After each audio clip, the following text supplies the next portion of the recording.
जय हिंद साथियों, once again आप सभी का स्वागत करता हूं आपके अपने यूट्यूब प्लेटफॉर्म पर।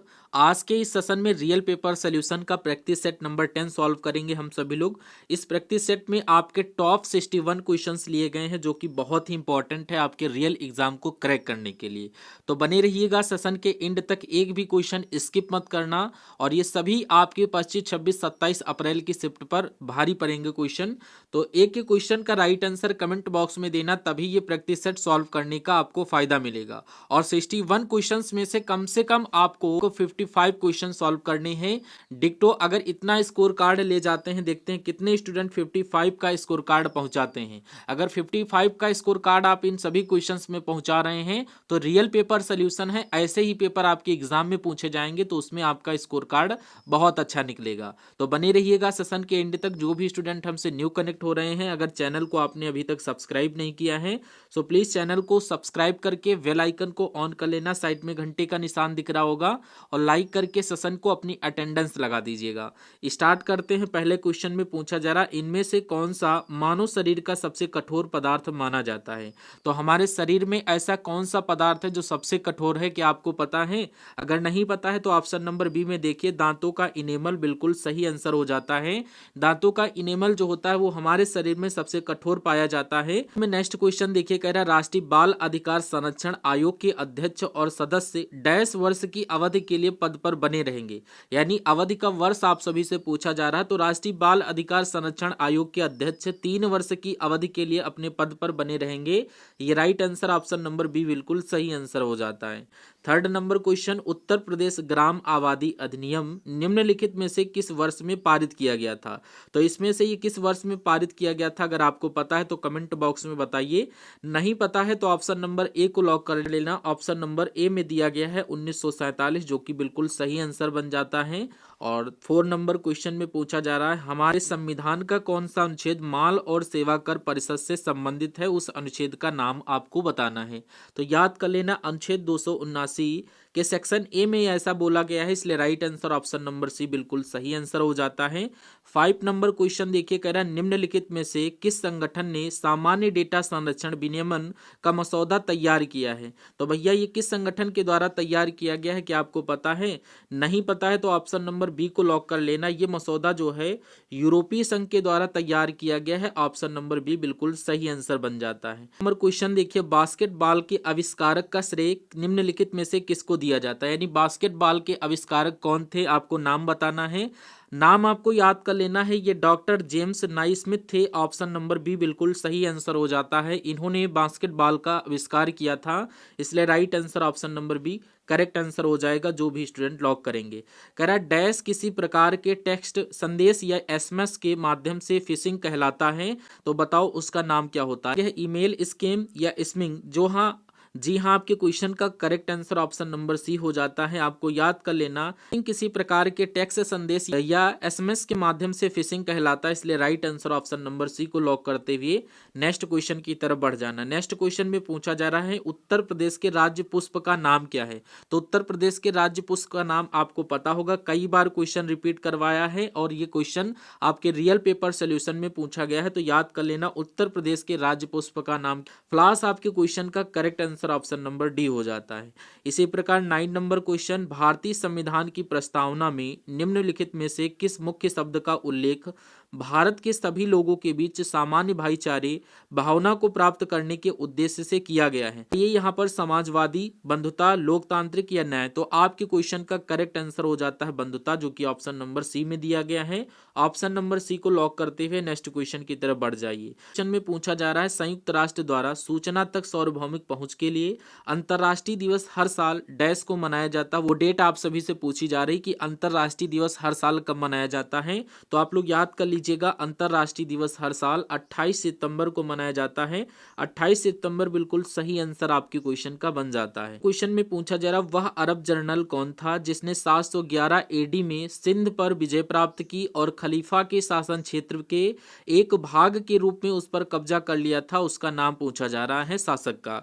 तो उस शासक का नाम आपको याद कर लेना है, मोहम्मद बिन कासिम।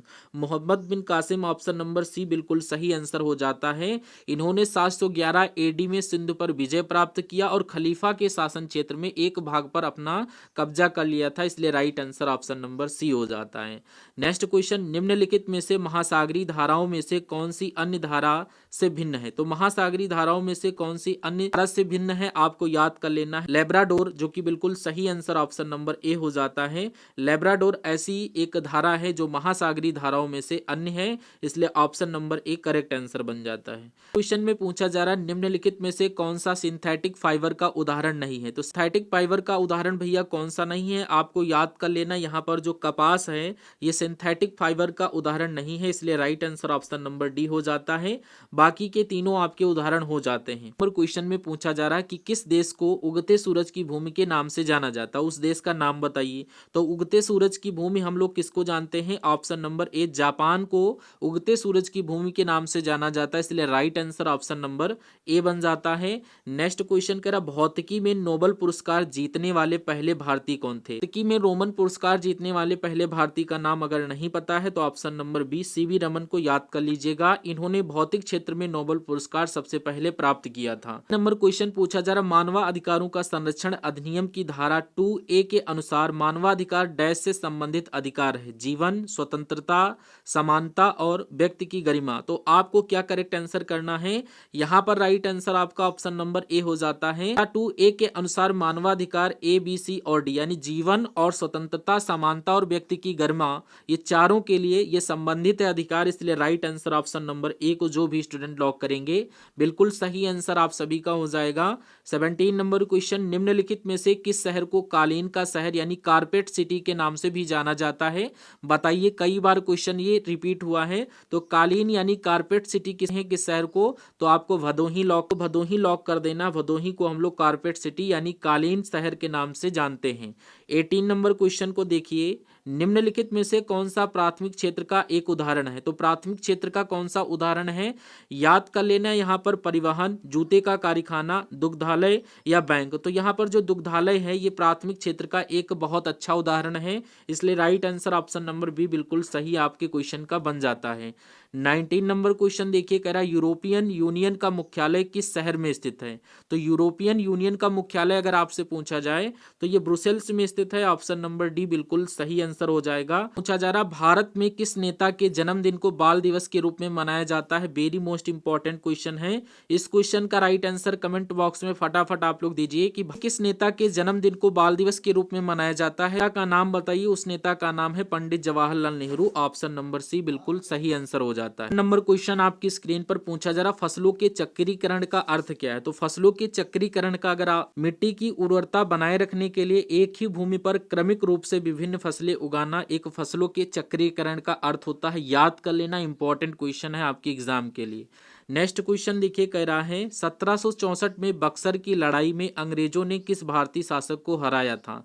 तो 1764 में बक्सर की लड़ाई में जो अंग्रेज थे वो यहाँ पर किसको हराए थे? अगर आपको पता है तो बिल्कुल सही आंसर करिए। मीर कासिम आपकी क्वेश्चन का करेक्ट आंसर हो जाता है। कासिम ऑप्शन नंबर सी बिल्कुल सही आंसर बन जाता है। अगर आपने right answer option number C के साथ किया है तो बिल्कुल सही आंसर हो जाएगा। 83 नंबर क्वेश्चन में पूछा जा रहा कौन से स्वतंत्रता सेनानी इंट्रोडक्शन टू ड्रीमलैंड पुस्तक के लेखक थे? इनका नाम बताना है।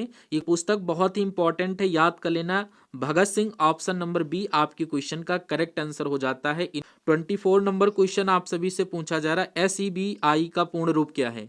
तो SEBI का पूर्ण रूप अगर आपसे पूछा जाए तो आप लोग किस ऑप्शन को करेक्ट आंसर करोगे? आप लोग किस क्वेश्चन का करेक्ट आंसर करेंगे? Option number C securities and exchange board of India, ये आपका फुल फॉर्म होता है। Right answer option number C बिल्कुल सही आंसर बन जाता है।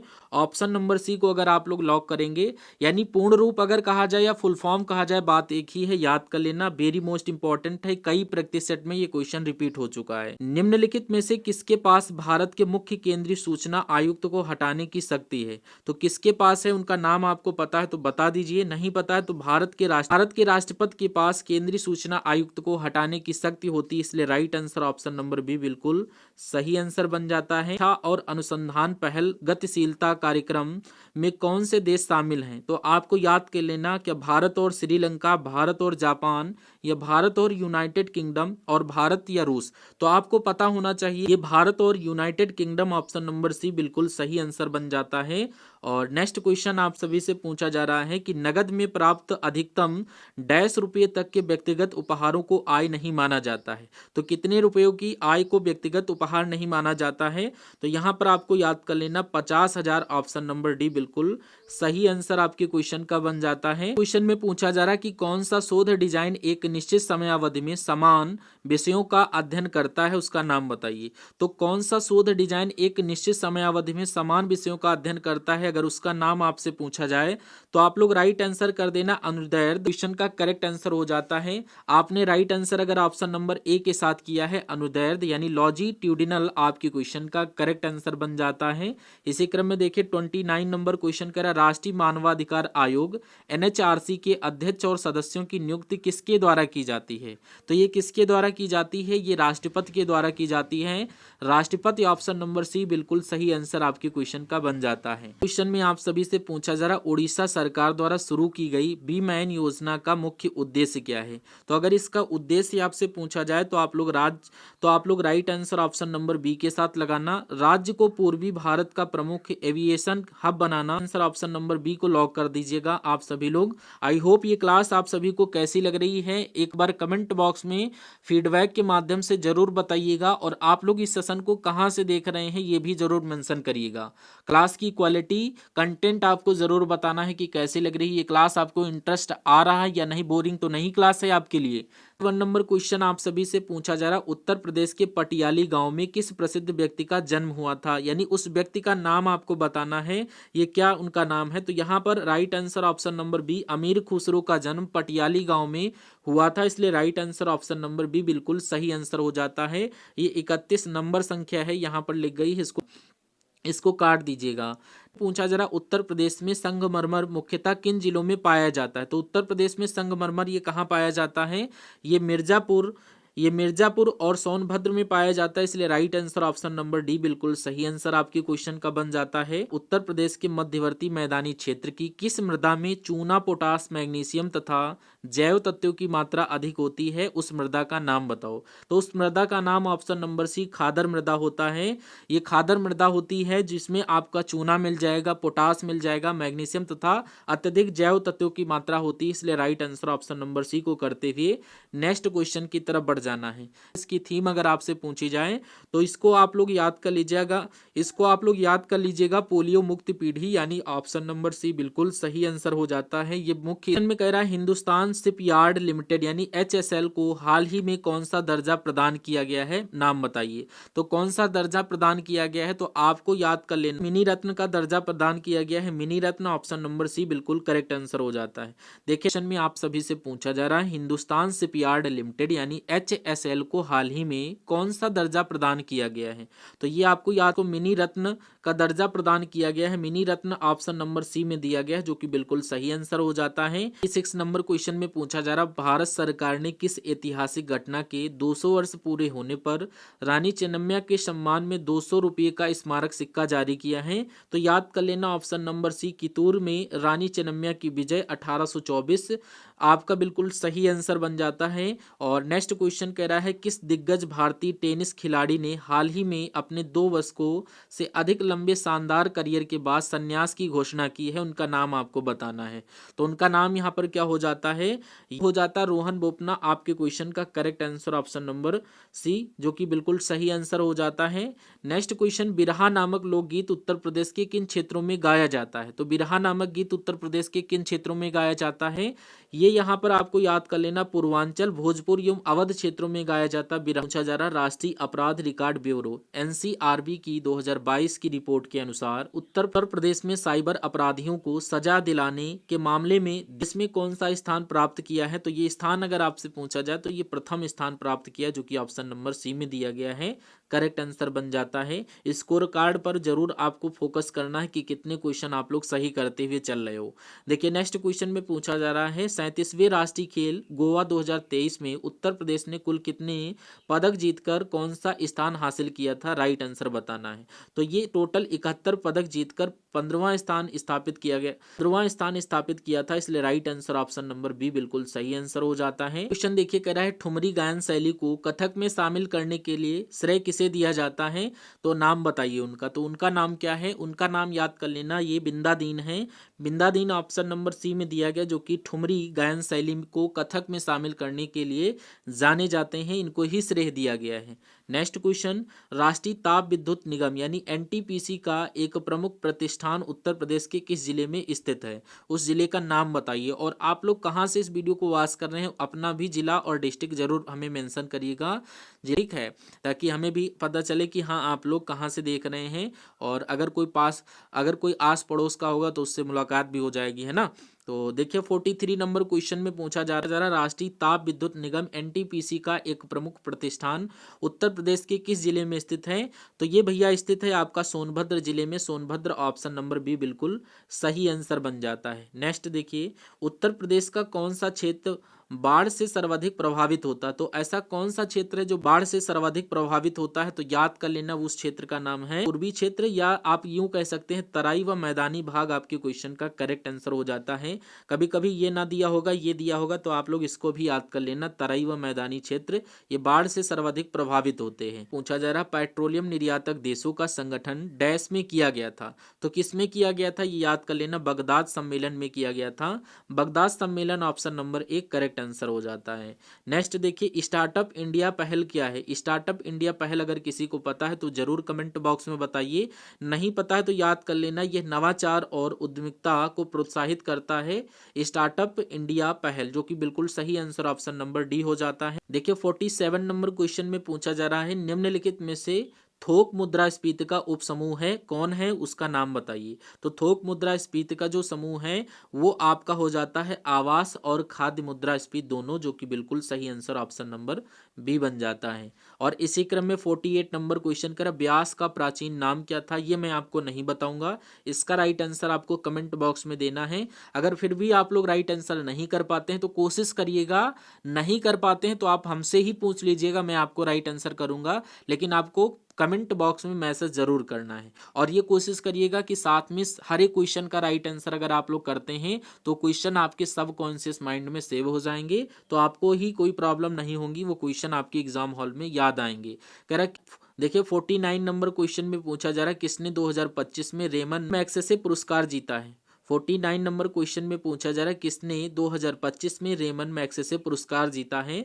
तो ये ऑप्शन नंबर सी को लॉक कर देना, ये foundation to educate girls globally ने जीता है, इसलिए राइट आंसर आपका ऑप्शन नंबर सी बन जाता है। ऑप्शन नंबर सी को लॉक करने वाले प्रत्येक छात्र छात्राओं का करेक्ट आंसर हो जाता है। 50 नंबर क्वेश्चन, राष्ट्रीय खाद्य सुरक्षा मिशन NFSM कब शुरू किया गया था? यानी इसकी स्टार्टिंग डेट आप सभी से पूछी जा रही है, ये किस ईस्वी में शुरू किया गया था, तो या किस पंचवर्षीय योजना में शुरू किया गया था? याद कर लेना, ये 11वीं पंचवर्षीय योजना के मध्य में स्टार्ट किया गया था, इसलिए right answer option number A बन जाता है। और नेक्स्ट क्वेश्चन कह रहा है, भारतीय संविधान का निम्नलिखित में से कौन सा अनुच्छेद भारत में चुनाव कराने के लिए निर्वाचन आयोग को अधिकार देता है? उस अनुच्छेद का नाम बताइए। तो ऐसा अनुच्छेद कौन करता है? ऐसा अनुच्छेद ऑप्शन नंबर ए में दिया गया है 324 बिल्कुल सही आंसर हो जाता है, कंठस्थ कर लीजिएगा। और एक वीडियो आपको आर्टिकल से रिलेटेड भी करवा देंगे, तो उसमें सारे आर्टिकल आपके कवर अप हो जाएंगे। क्वेश्चन देखिए, भारत में अध्यक्ष यानी स्पीकर और उपाध्यक्ष डिप्टी स्पीकर के पद किस प्रावधान के तहत सृजित हुई हैं? तो ये किस प्रावधान के तहत सृजित हुई हैं?